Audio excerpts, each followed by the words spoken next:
Hey there, all you beautiful people. Thank you for joining the Snake 72 podcast again. This is number 3, so hopefully this stuff is getting a little bit better.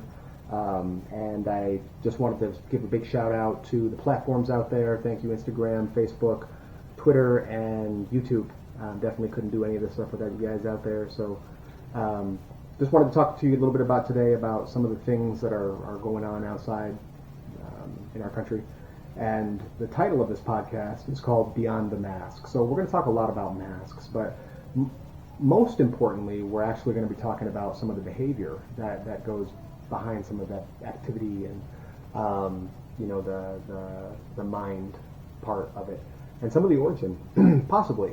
So we're going to get into those things.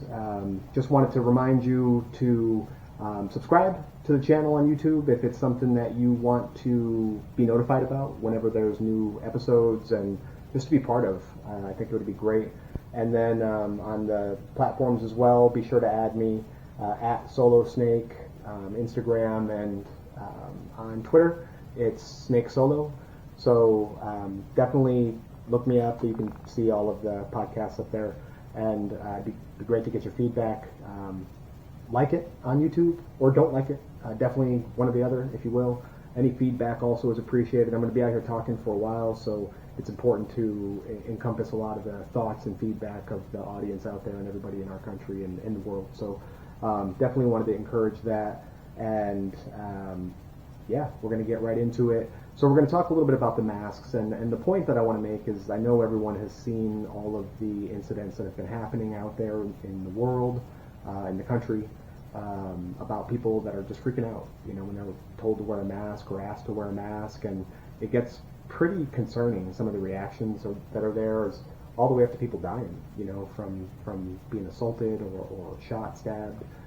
It's crazy. And then we've got this Karen mentality, and it often is about masks, although it's not always about masks. But I thought it would be a cool dive for us to look at maybe why this is happening and to understand it and open up a conversation about it, just to get on the search for a true solve here. So let's do it. So one thing that I wanted to just bring up is starting from the earliest times of humans, I think that we have been a successful species for a lot of different things, but one of them is a certain tenacity and hardiness to not give up when the odds are very, very unfavorable.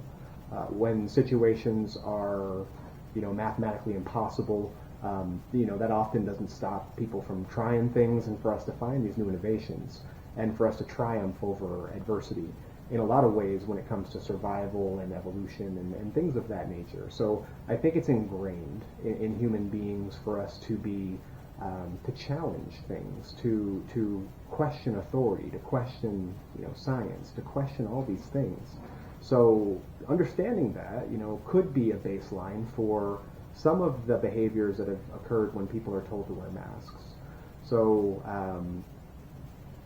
another thing that would sort of reinforce that is the finding of the United States occurred from a similar scenario where there was a group of people who didn't want to continue living under a certain set of rules or treatment, and they wanted to move to another place and call it their own and shape it the way that they wanted to, and in a way that they felt was fairer or involved more freedom and individuality. So I think our country was founded on the whole aspect of revolution and disagreement and conflict, and that's fine. I think it's not necessarily a bad thing. I just think that it's maybe still prevalent in some of the individuals that are reacting in the ways that they're, shown to be acting when they're asked simply to wear a mask. And,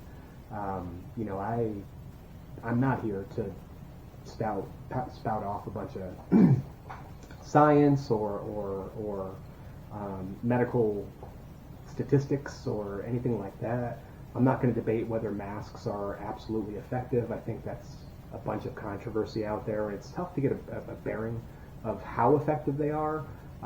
Me personally, just to take a stance with my audience here, is that I wear a mask in public.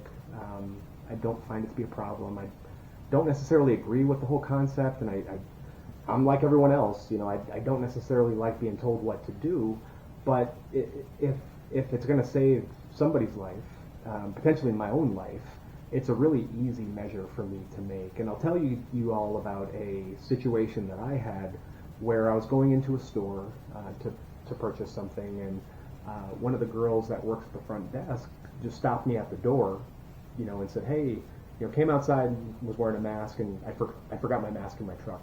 Forgot to add that part, but which was about 50 feet away.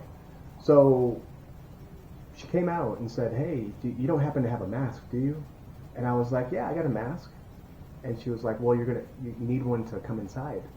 And for a couple of seconds, there was a micro anger that happened. Like, I guess maybe in my mind I knew it wasn't a law that I had to wear a mask, so you can't tell me what to do, but I wanted to be respectful towards the business and towards the other patrons that were inside the business. So of course I just, after a couple of seconds, I just kind of snapped to it and said, "Oh yeah, I'm so sorry," and went and got my mask and went back in. It only took me 30 seconds, but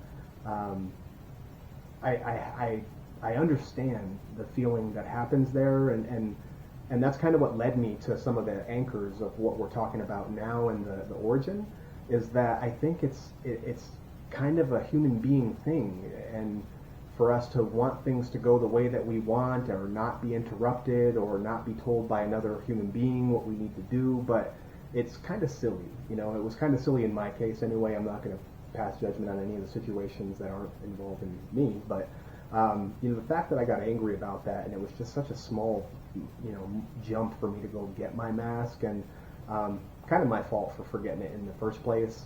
We're all aware of the media and through society that masks are required now, or strongly suggested. So I kind of take some of the ownership on that part, because I forgot my mask in my truck. So the fact that people are getting upset and having these reactions is maybe rooted in something in our DNA, and maybe not. Maybe it's rooted more in something that's a behavioral aspect, or a deficiency of some sort. And I promise I'm not going to spout off any scientific charts or anything, but I did want to mention that excuse me, coming across my research to write for this podcast, I found another podcast from a Dr. Les Carter, who's a psychotherapist and making some excellent work, and doing some excellent work, and podcasting about entitlement and narcissism. And I thought it was really ironic. He described, and he did too in his podcast, that people that are narcissistic are often described as mask wearers.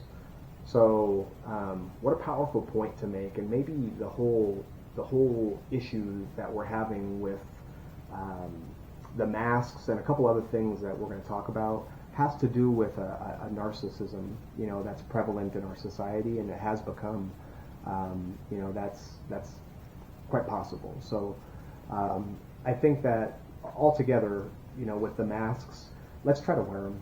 Let's try to wear them, and remember that there's people out there that are afraid or are immunocompromised, and I don't think anybody wants to have any of that on their conscience about what may have happened there, or them being responsible for multiplied numbers of people that were infected and subsequently perished. So what I actually want to talk about is the behaviors that seem to surround people not wanting to wear them, and would it change things if the virus itself was this real dense fog and you could actually see it? Because I think a lot of people out there just don't believe that it's for real, and I don't know how, but however they reach that mindset, if they could see the fog, I just, would they still not wear a mask? Just an interesting point to consider. I don't know. I don't know if they would or they wouldn't, but a lot of people don't don't consider things that they can't see until it happens to them. I'll give you an example like drinking and driving. They don't consider what that might do to another individual until it actually happens. It's kind of out of their mind. And I hear a lot of people talking about, they have a right not to wear a mask, and I think fundamentally, just to kind of sum that up, people do have a right not to wear a mask, but businesses have a right to deny you service, and people, your peers, your society, your countrymen, they have a right to say something to you because you're endangering them, quite potentially. So, I really hope that people can start wearing a mask and not be, blindsided by the coronavirus and it affecting them and their family, and then a whole multiplicity of other people potentially just through the string of transmissions that can happen in an infectious situation. So please just wear them. I think it's just so much easier, and at the end of the day, no one wants to be at the foul end of one of those videos or losing their job because they've acted these ways. So it's just not classy. So let's think about that a little bit. It doesn't seem like most people are taking these topics seriously because their lives aren't impacted. So let's not wait until your lives are impacted before you take it seriously and before you've impacted a bunch of other people's lives.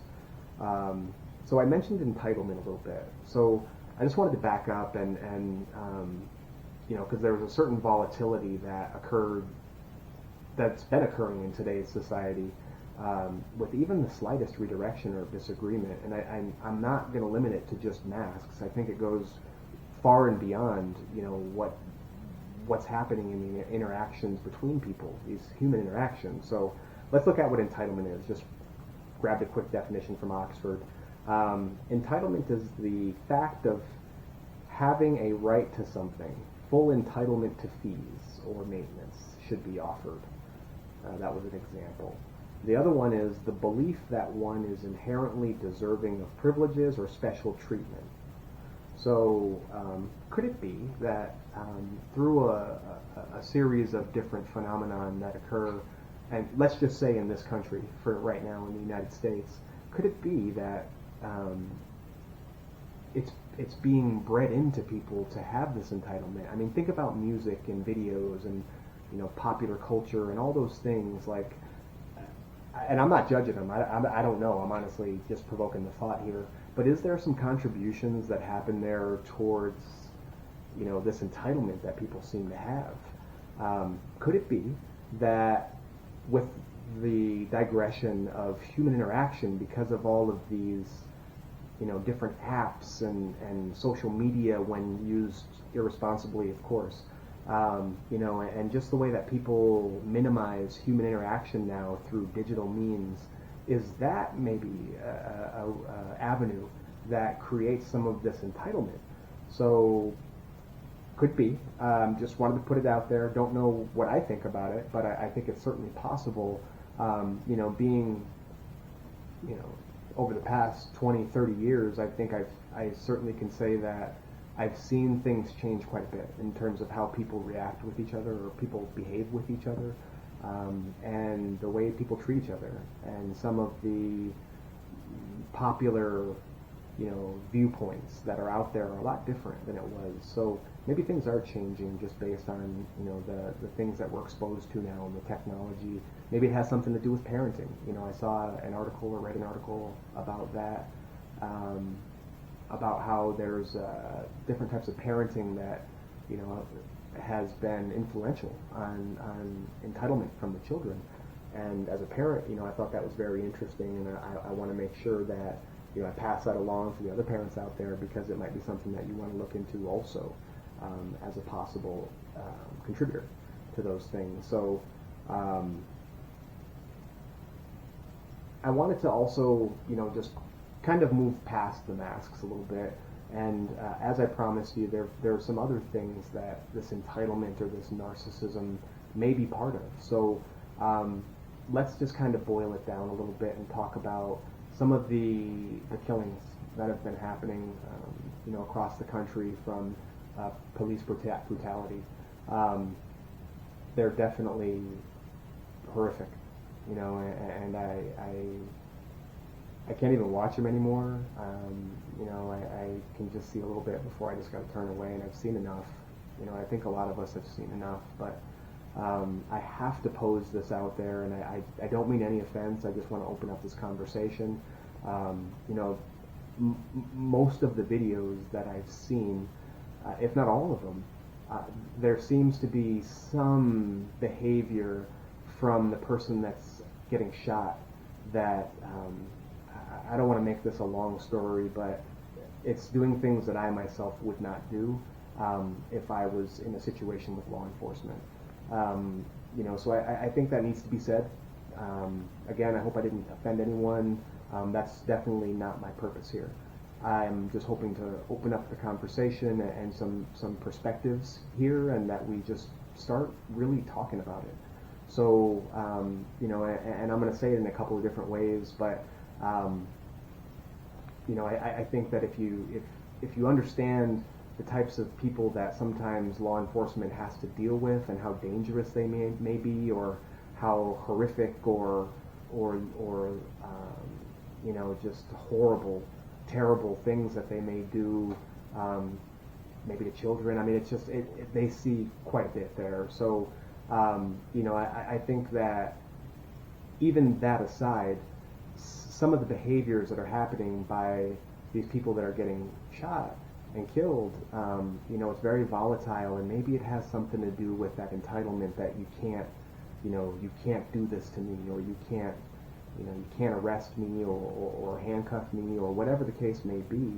I'm not sure what it is, but it's definitely not the way to maneuver through that situation. So maybe it's a, you know, narcissistic thing where a lot of us are out there, you know, thinking that we're the most important and you know, more important than police, and they just work for us, which, you know, the latter part is true. They're there to protect and serve, but a lot of times that I see these people that are getting in these incidents, like they're just behaving in a certain way where it can never be said that it's only the cop, you know, that's acting out of place there. So, and don't get me wrong, you know, I'm also going to, you know, spill a little bit of that over into law enforcement's hands also. Hey, you know, I appreciate law enforcement, you know, the good ones, as long as they're not an asshole. And, you know, I understand that there's a great deal of stress that goes on there, and, you know, post-traumatic stress and all kinds of things that they're dealing with, suicides, and cops are getting killed every day too. So, you know, they're family oriented and do great things in the communities a lot of times. So those are the ones that I'm talking about now.